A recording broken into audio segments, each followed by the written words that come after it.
ఒక అందమైన ఉదయం మన గ్రామం ఎంతో ప్రశాంతంగా ఉంది. పిల్లలందరూ ఆడుకుంటున్నారు. కానీ గోపాల్ మరియు చిన్నుకి ఏదో కొత్త శబ్దం వినిపించింది.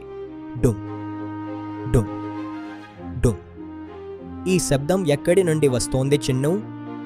ఇది చాలా వింతగా ఉంది కదూ. పద తాతయ్యను అడుగుదాం. తాతయ్య, ఆ వింత శబ్దం ఏంటి? అది మాయా డప్పు గోపాల్. అది మన గ్రామాన్ని రక్షించేది. ఇప్పుడు అడవిలో దాగి ఉంది. దాన్ని నువ్వే వెతకాలి.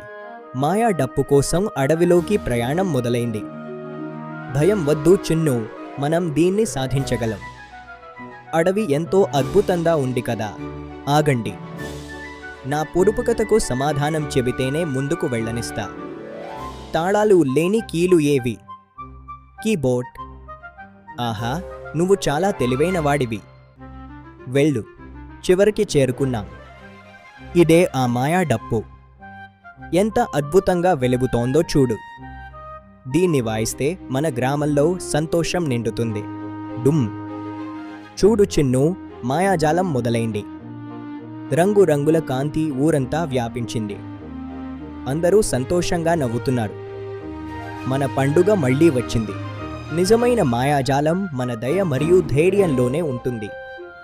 అదే మనల్ని ఎప్పుడూ కాపాడుతుంది.